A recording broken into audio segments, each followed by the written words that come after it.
GM, everyone. Thanks for joining us for episode 3 of Near Nation. We've got my lovely friend Ryan, the founder of SeatlabNFT. Thanks for coming to listen. That should be an exciting show. You can hear me okay, Ryan? I can indeed. How are you, sir? Oh, mate, I cannot contain my excitement that Coinbase are building a blockchain. I mean, absolutely crazy. Yeah, I mean, jokes aside, it seems like quite a momentous day for the industry. And look, I'm expecting about 7 people at this Spaces because there's obviously a lot of people listening to what's going on there. But at the end of the day, what's a layer 2 blockchain that has access to 110 million users and 80 billion in liquidity when you're talking with Ryan, the founder of Seatlabs? We'll get there one day, I'm sure.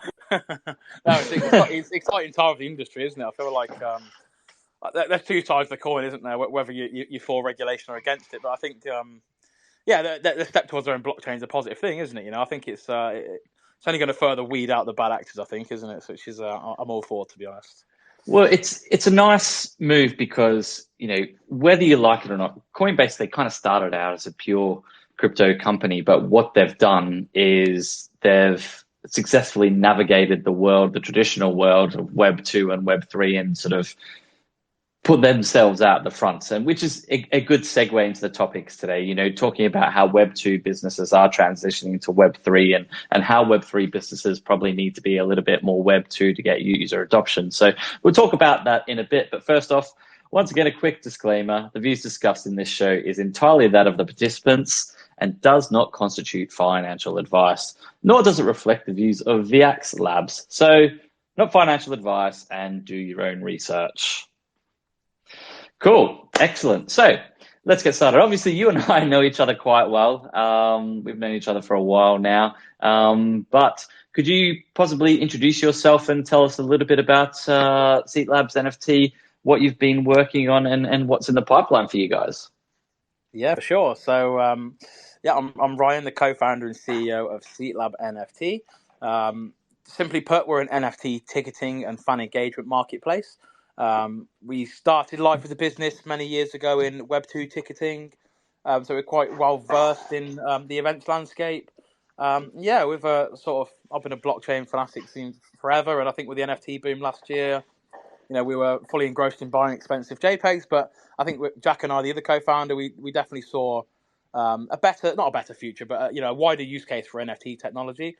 And obviously with our experience in ticketing, we applied it there, and it's we're trying to really solve a lot of the biggest issues in the ticketing market today. So, we've all seen, the big dogs in the news recently who, make the ticket tout issue worse, if anything. So, we're trying to provide a new tech solution to sort of fight ticket touts, obviously eradicate ticket fraud, and also make the sort of event experience a lot better for attendees, really. I think, at the minute, you buy a PDF ticket in your email, and that's often the case. It's just that's where it ends. That's where a relationship ends. And I think with the whole Web3 movement and the community-based movement, I think we can just provide better tech for that industry now, and hopefully create a closer and a better connection between event organisers and event attendees.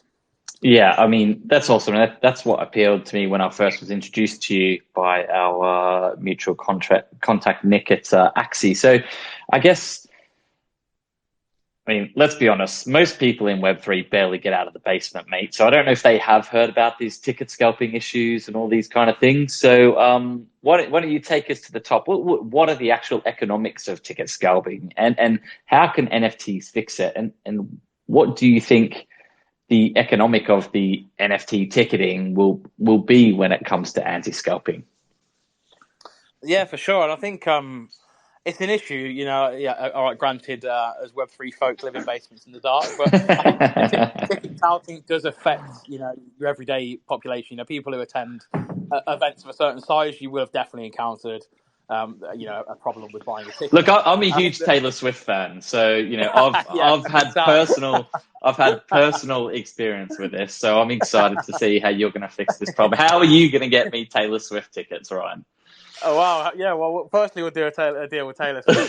I think it's at the minute, if you imagine how ticket on sales go, there's very little control for for organisers. It's often facilitated via an incumbent marketplace, of which they're not really incentivized to stop ticket touting.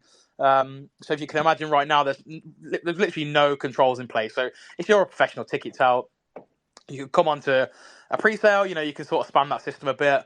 You could potentially buy tens, hundreds, thousands of tickets just for yourself, and clearly you don't need that many tickets for one person. So they're doing it just to make a profit off it, and that makes it really hard for your average user to be able to buy a ticket. It's you're faced with a queue of 100,000 people for an on sale. But a bunch of them are bots, a bunch of them are professional ticket touts, and it just makes it really hard for real fans to just get tickets on retail, and it forces people onto secondary marketplaces, which again, part of the issue is that there's little control there as well. So if you're a tout, you could buy, let's say it's Taylor Swift, you brought 100 tickets for that or whatever. You can just go to another, I won't name names, but another incumbent, and you could just whack your tickets on that secondary marketplace, again, with very little control or checks in place. There's a sort of, the platforms at the minute are really cater for people trying to not abuse the system, but, make a, I was going to say career, then that's a bit strong, but, make raise a profit out of, buying lost tickets and selling them on. I think as a product, we're just trying to provide better tech, really. So, we sort of put a stop to that. If you imagine, all our tickets are unique to a wallet's unique to a phone number and a device. So, you'll never stop ticket touts, but I think if you wanted to get around our system, you'd have to literally sell the wallet, the phone, the SIM number. It just makes it very hard for people to do this on a commercial level. We're not really trying to stop the people who are buying 5 tickets or a couple of tickets. That's not really the market we're going after. We're trying to stop the people who are buying thousands, hundreds of thousands. That's really what we're trying to put more controls in place for. Okay, so did you have any ways to put the controls in place with your Web2 ticketing? I mean, what did you give the audience a bit of a background on that, like the kind of events you were ticketing there, and how, if you could manage that process, and then I guess what prompted the decision to transition the Web2 business model into the world of Web3, as it were? For sure, and I think the reason why we're building the Web3 version is because these are problems that we saw on the Web2 version, and we can't solve them. Or we could solve them, but that product is very much like every other ticketing product. You go through checkout, you enter your email, you can make an account if you wish, you pay with your credit card, and you get a PDF in your email. So once that PDF's been issued, you don't know what's going to happen with it. It's I did this recently. I brought a ticket from my mum's friend from. I'm just a ticket guy, everyone just assumes I can get it. Taylor Swift, mate, here we come. Yeah, but so I brought a ticket from my mum's friend, and I just screenshotted the ticket, and then I sent it to my mum, and then she sent it to her friend. So you can imagine, really, the organizer has very little insight into who the real artist or the real fan is, and there's no way to control that. Once a PDF ticket's been issued, anyone can do anything with it. It's just a screenshot away. It could be sold, duplicated, frauded. Yeah, it's very easy to. I'm the same, mate. I've got a conference that I'm going to early next week, and I used one email address to buy the ticket, and then I don't have access to that email address while I'm on my phone, so I just get the PDF, download it to myself, and off you go. But that's it. I guess to that point, do you think that NFT tickets could be scary for the general population? I mean, you mentioned your mum, and people come to you because you're the ticket guy. How do you overcome that obstacle of Arnie Mavis getting a ticket and using an NFT wallet and all that kind of stuff? Yeah, it's a very good question, actually. I think we've been sort of not different from others, but I'd say a little bit different in our sort of mission, because I think from the very early on of this project, we thought, wallets are great. These browser wallets or MetaMask, it's all great. It's cool tech, but really, are you general public gonna use that tomorrow? No, they're not. It's just really crypto bros, tech nerds. People like you and I who love new tech and love trying new things out. But the reality is, the mass population are not. They're not interested for a start. It's too early. We've still got a lot of adoption to go, but they don't want this. This tech which is hard to get your head around. Yet there's a lot of intricacies with it, a lot of security issues. It's a minefield, isn't it? It's like you and I both know. There's 100,000 wallets, there's a million coins. It's just a never-ending pit of knowledge out there, and if you're not really into it, I can imagine it's daunting, And I think very early on with this project, we saw that and thought, if this is going to work, we've just got to make it really easy to use for everyone. And as I mentioned to my mum again, but I always think like, can my mum use this product? If it's a yes, we're doing the right thing. If it's a no, then it's too complicated, And my mum struggles turning a Wi-Fi router on, So we try and make this stuff really easy. And I think, I think that will be the key to our success. It's a very easy application to use. Simply download an app and you set the app up. It's you verify your phone number, you enter a username, which is that's a near wallet creation on via API in the back end, and that's all the customer sees. They're into the app then, and that's their wallet. That's where they hold all their NFTs and everything. So we try really hard to sort of hide or obscure the blockchain complexity on our product, and I feel like because we've done that, we can cater to events where they don't care about NFT technology; they just care about the resale market, or we can cater to people who really love the fact we can do the NFT claimables and things like that. So I think because we've made it very easy to use, we can service a lot of different verticals now, and I think that's I think there's tons of cool projects out there. The brainy people than me, and they've created really cool stuff, but it's quite hard to use for normal people. I just think sadly that's the limit. It's a limit to that project's success. So I think for us, we've always had that mindset of just try and hide as much blockchain stuff as we can and just make it a easy to use app and just give them the cool stuff, the cool added benefits that they get using NFTs. I think, that's been our mission. It's certainly a noble way to onboard 1 billion users to the blockchain, right? They've just got to have no idea that you're using the blockchain. And I guess to that end as well, you guys are one of the few businesses, there are a few blockchain businesses that do cater to blockchain users and DeFi users and NFT degens or whatnot, but you have a real customer base who are paying you money to perform a service, and you've catered to this audience of non-crypto natives and non-blockchain natives with a few sort of different events that you've been engaged in and done the ticketing for.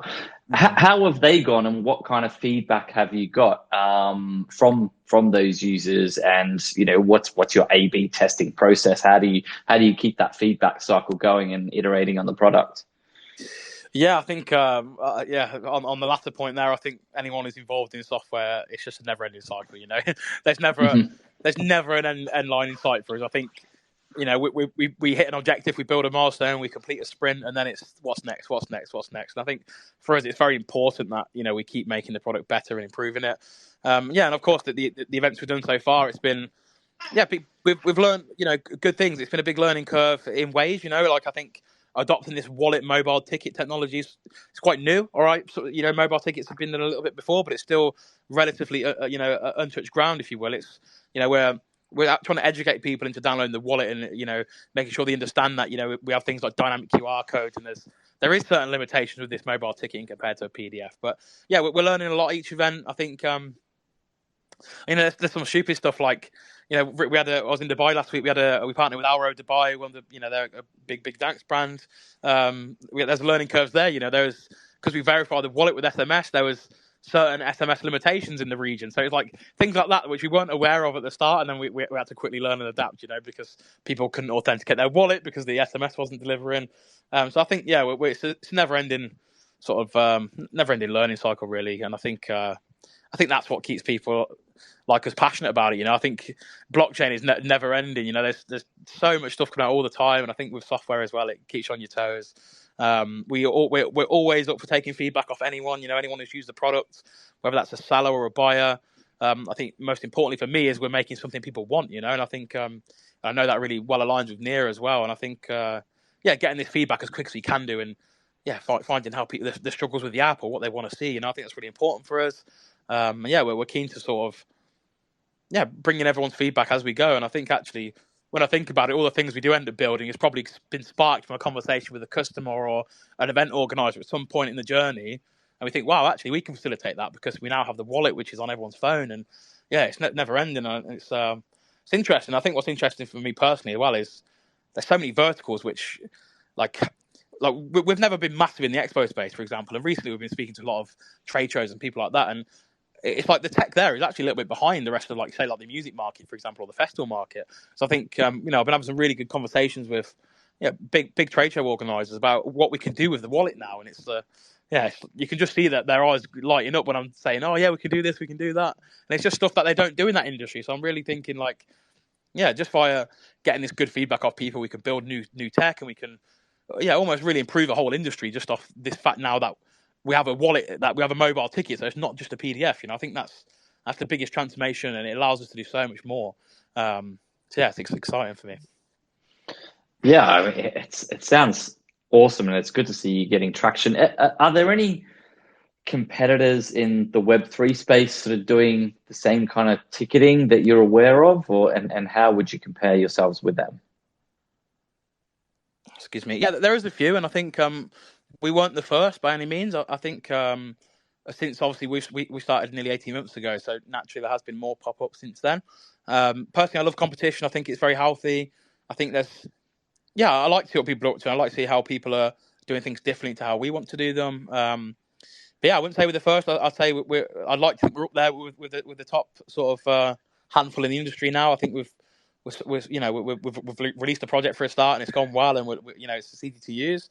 I think what differentiates is we try and bundle lots of things together. So we're not just an NFT ticketing provider.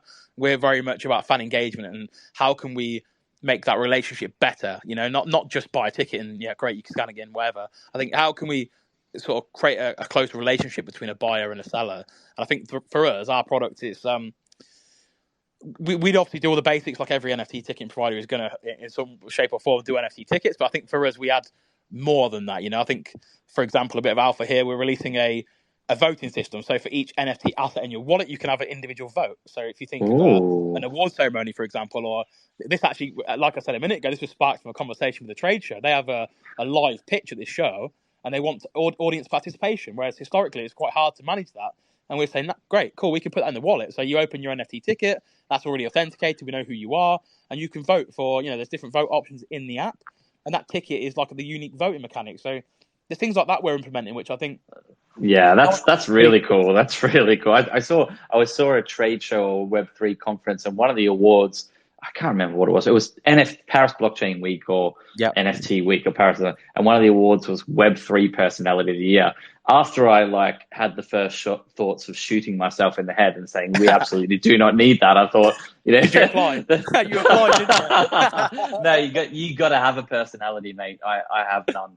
Zero.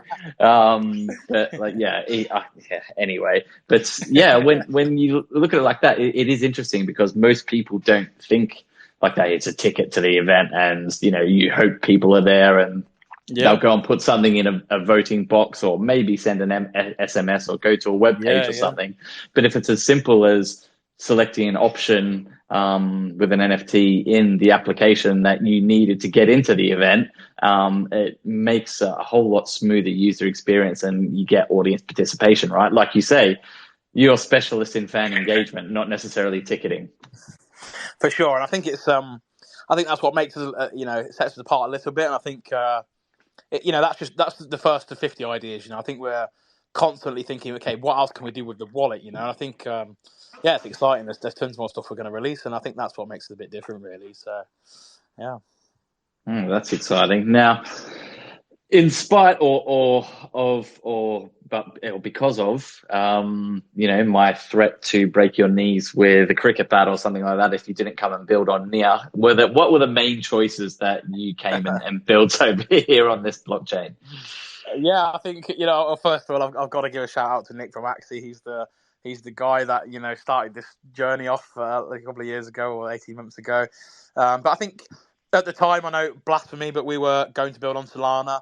And we just thought, we've got to do a real assessment of all these layer ones, because at the time Solana was seeing a few issues, and it was like, I think if you imagine we have a big show and there's a big on sale and the whole blockchain is down, it's like, wow, we've just ruined our whole project and it's not even our fault, I think we had to really assess all the layer one options, and I think I'd never heard of it at the time, and we started looking into it. And if I'm honest, straight away I was like, oh no, it's not. I don't know what that is. And then we looked into the tech, and I was just like, wow, these guys have actually, like, at that time, you weren't really marketing there too much, but when we looked into the tech, I was just like, wow, these guys have done it right.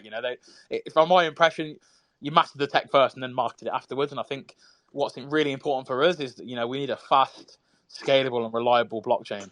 and that's what Near is built for. It's the blockchain for enterprise, and I feel like, like for example, our project, we cover the gas fees on behalf of our users, so it's important for us that we can scale to colossal demand, and it's not going to cost us a fortune. Otherwise, the idea becomes harder because the gas fees is a very Web3 thing. So if we're trying to pitch to Web2 event organizers that don't even understand what blockchain is, I'm saying, oh, hang on a minute, but your customer has to approve a transaction every time and pay 20p or whatever to mint a ticket.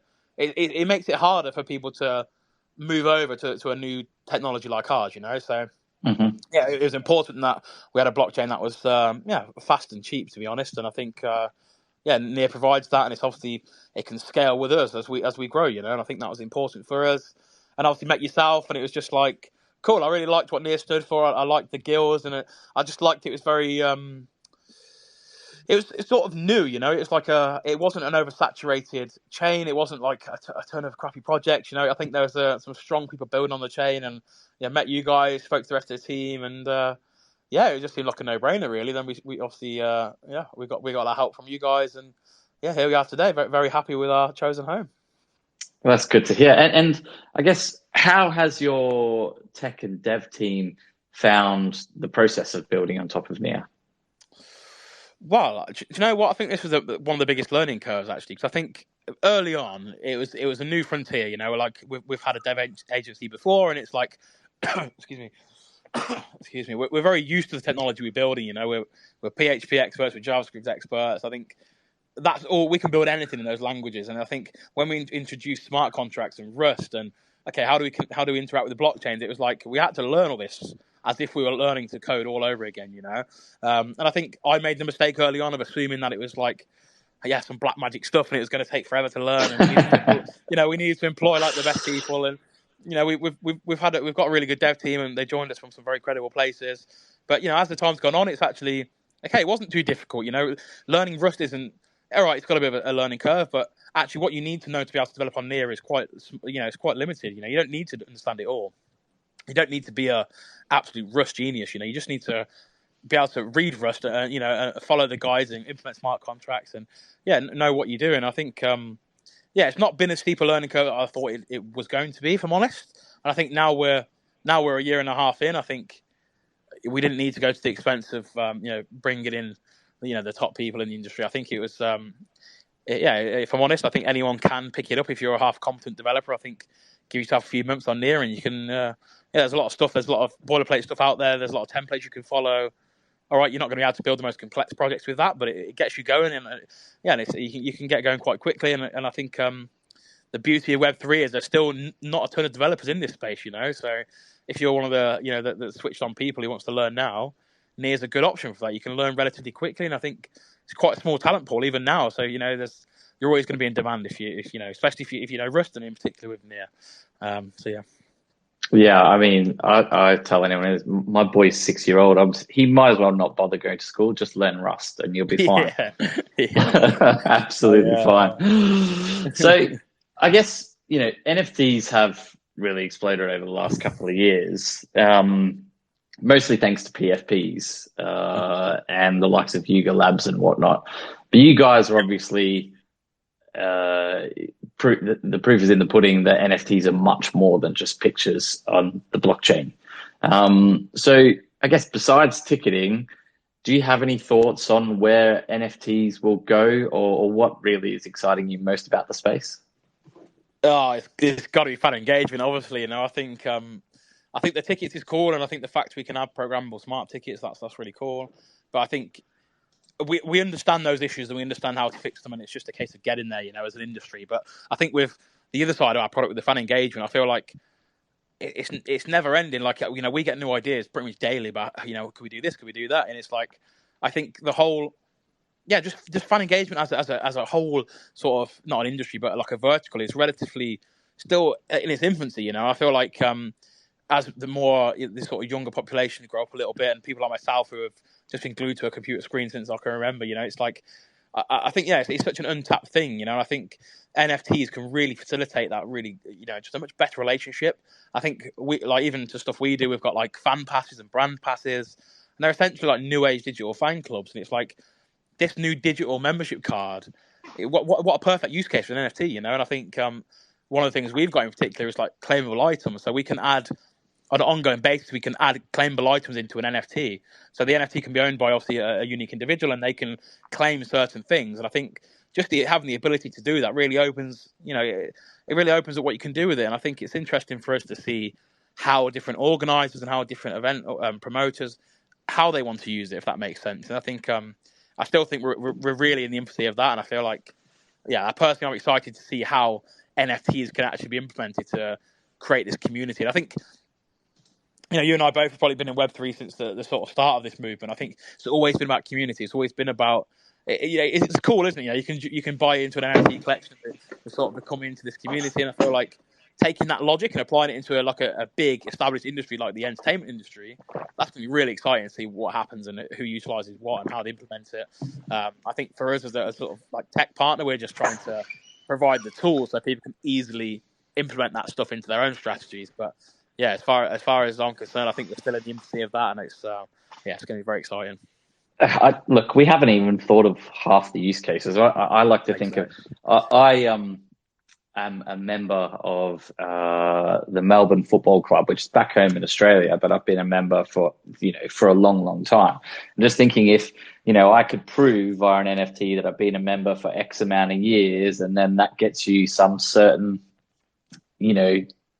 special ticket or a seat to a particular game or some memorabilia or something like that. Or, let's say you got a ticket and you went to a concert of a particular artist. And in 15, 20 years time, someone younger comes up and they were inspired by that particular artist. If you have that NFT that you enter that artist, you get, some free merchandise or so. Like, it's, like you say, it is all about fan engagement and new ways to do that, which we haven't previously thought of, or has largely been monopolized by middlemen who are trying to control the way that artists or teams or sports personalities interact with their fans. So I think we are scratching the surface. It's going to be so cool. Yeah, I think you're spot on there. And I think, with the introduction of blockchain and that extra level of transparency, I think organisers or clubs or whoever it may be can actually locate who that sort of core customer is. They can see who's owned what over what time period, or, have they brought and traded this NFT? How long have they owned that NFT? Like in our use case, it's like, how is this person a super fan? Have they been to the last 5 shows? Have they, interacted with the day? Have they voted at the awards? Have they done all of this stuff, which now becomes like almost open data for people? Like the organisers using our product can easily see that information, and then it can reward people based on that activity, which I think, as you rightly said, then if you've been a member forever, that should get you access to different perks. I think using NFTs, it just makes that whole process more transparent, easier to navigate.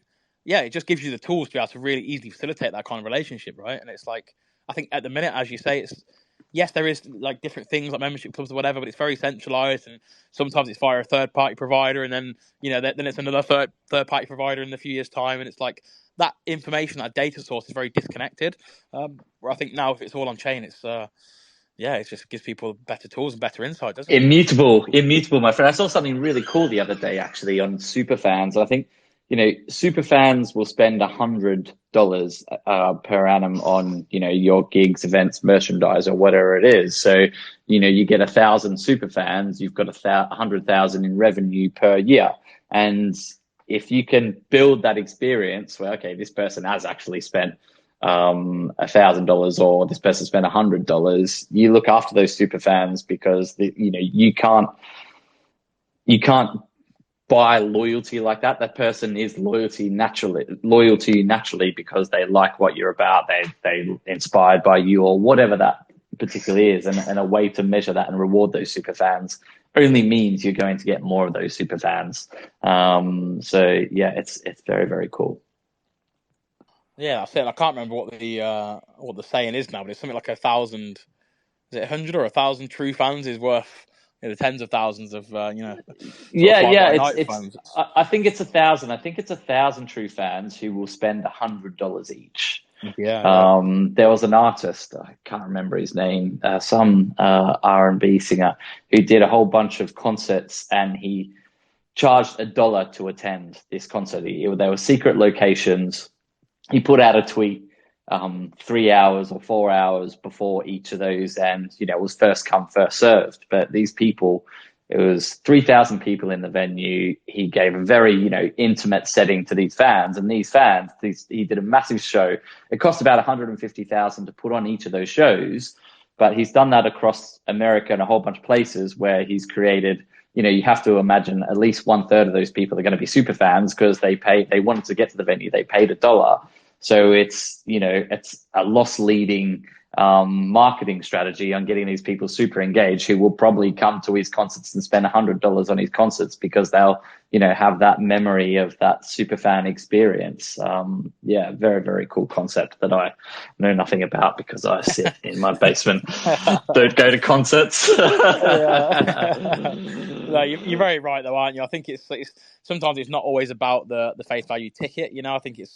I think we have certain initiatives internally, and it's it's about rewarding that loyalty, isn't it? And it's you're typically going to find those people who are passionate about following you. Then it's not just about the ticket; it's about the merch and the after sales, and how much they're going to support you over the lifetime of a career or an event series or whatever. Not just that singular ticket purchase.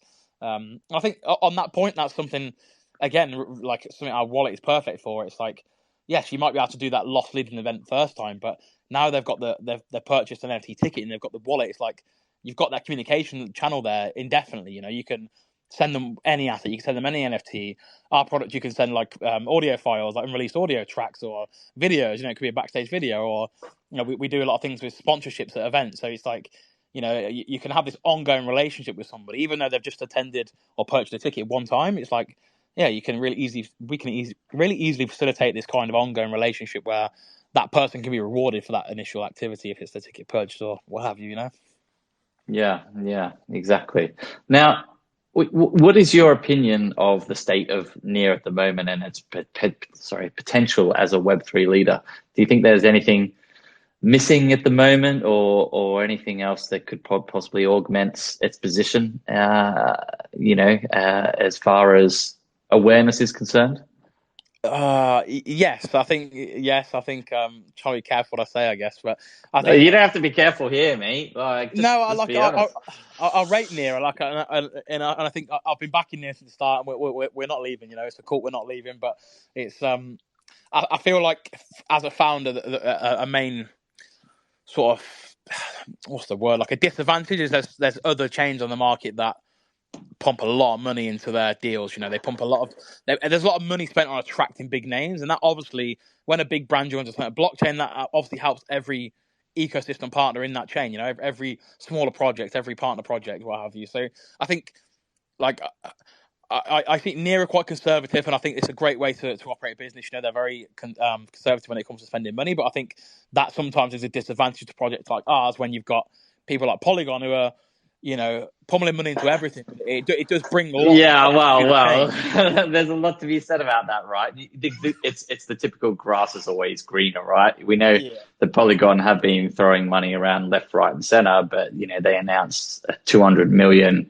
deficit over the last year, and they've also got issues with transactions on their network. So, I mean, fingers crossed for them that they will be okay when it comes to these big brands coming in deploying on their chain, and they don't have these massive network congestions and gas fees and all that kind of stuff that they've experienced currently. But sure. I get what you're saying. It's difficult when you're trying to build an ecosystem from the ground up, and speaking from experience as someone who worked at the Near Foundation and obviously having close relationships with people that still work there, 24 hours there's not enough hours in the day to sort of deal with things. Well, we're all building this rocket ship mid-flight, isn't it? So for sure. Yeah. And it's worth saying, the reason I'm still here with Near, I think it's I've loved the team and I've loved the tech from the start, and I think that you're doing everything right, and I guess it's just like, I think that would be my only point, really. I think everything else is great. I like the fact the tech's ever expanded, and it's, I like there's new things like the JavaScript integration and stuff where it's just like, it is getting ready to onboard the masses. And I know maybe today that's not the case, but I think everything's there. The infrastructure's there, the knowledge is there, and it's been openly shared to bring new people on board. Back on my other point, I think it's not always a good thing throwing money at everything, as we've seen with other chains. But yeah, I guess as a founder, it's like we're in quite a small pond right now, if that makes sense. I think Yeah.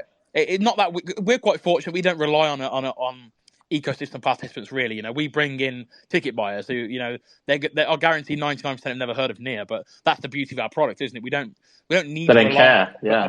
a bustling ecosystem, because we're not going after the current Near wallet holders really. We're going after just people who are trying to buy tickets. So I think it's not so important for us, but sometimes it does feel like certain chains are a bit more progressive on that stance of attracting bigger brands, and it's very superficial. You and I both know that. As you say, there it's probably not very profitable. But just having those big brands come onto chain, sometimes it does make a big impact for all the little guys like us who are underneath them. I think it's it's a trickling effect. But yeah, I guess time will tell. I think That's right. The inverse is true. The inverse is true, because if anything goes wrong, then that's almost a death knell, isn't it? But best of luck. Best of luck to them. We'll see what happens. And I guess to that end, do you have much experience with DeFi? Do you play around with DeFi ecosystems, or are you just staying in your lane, flourishing, moisturized in NFT ticketing?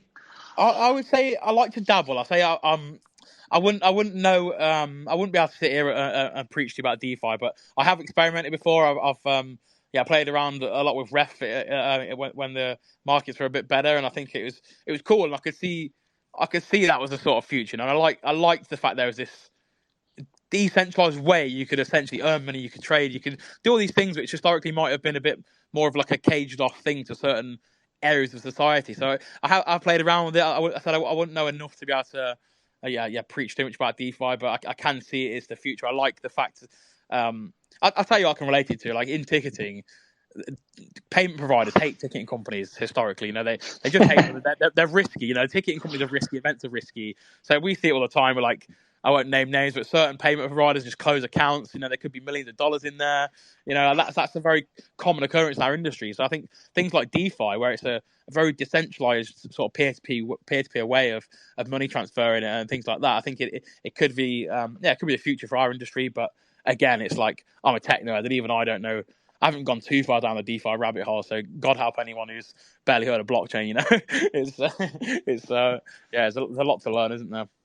Yeah, absolutely. And I guess it comes to my point. A few months back, everyone was trying to sort of connect NFTs and DeFi.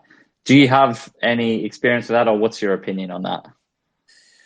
Well, I think we have looked into this, and for us, it's a slightly I wouldn't say different products offering, but I think using DeFi to pre-finance events could be a good route to go. I think we've looked into creating this DeFi engine where fans could pre-buy into events, they could pre-fund events, and therefore there's less pressure on organisers to take external capital, or artists to take investment money and lose a lot of the profit from the show. So I think applying DeFi to like an event specific mechanic could be really cool.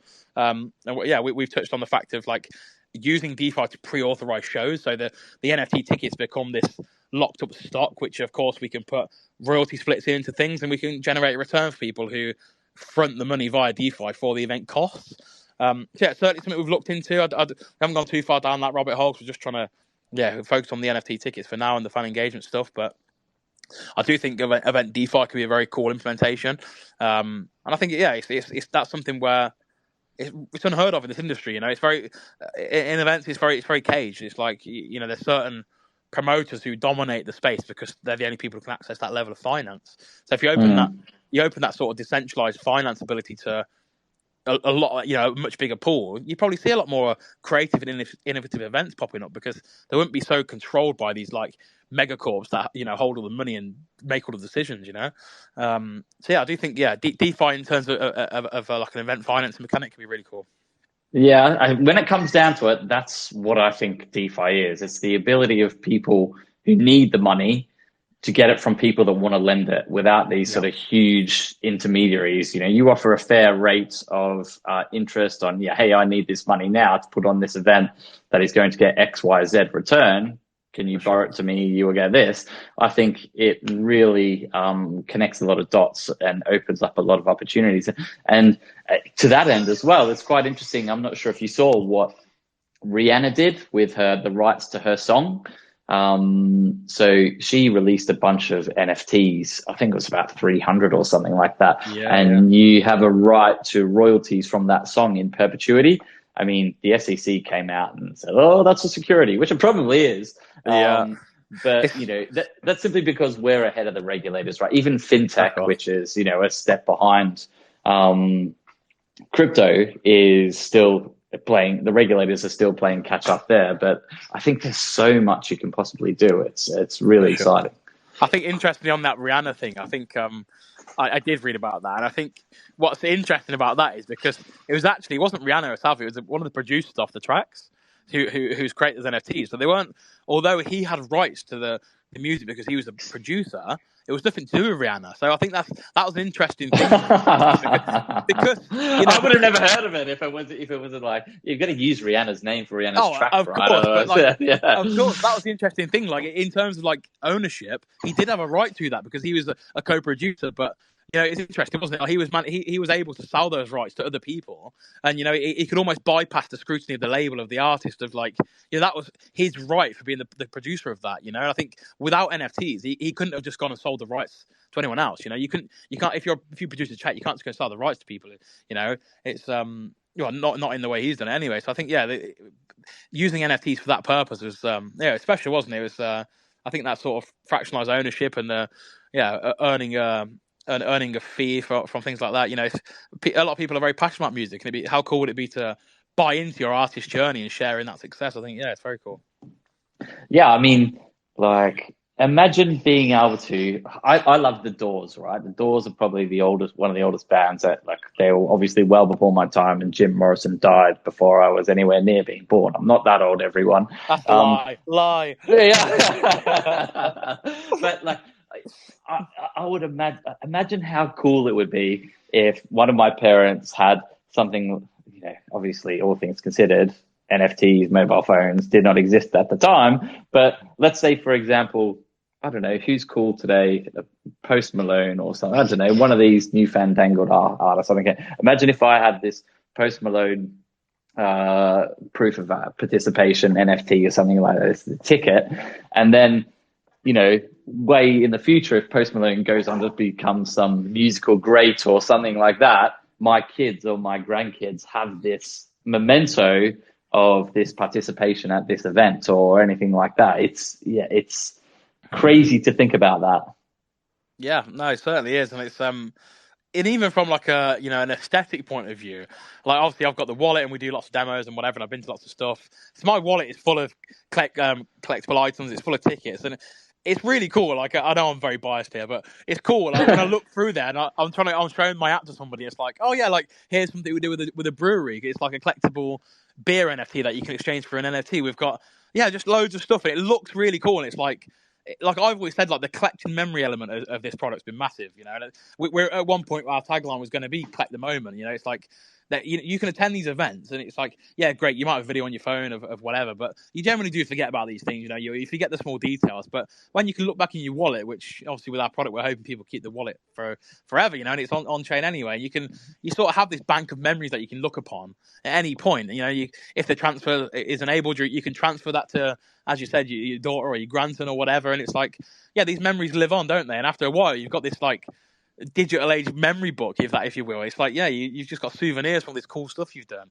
And I think, yeah, that's really what we're trying to tap into. It's like, yes, you can get the ticket, you get in with it, and there's certain rules with that, but cool. But what do you get after that? What do you get proof of attendance? Do you get like with the Arrow thing, we did a proof of attendance badge. It was like a cool coin in the theme of the event.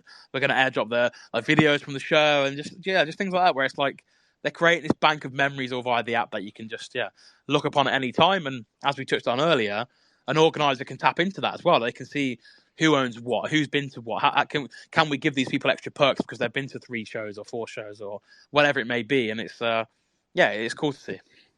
Yeah. Well, what do you think needs to be done?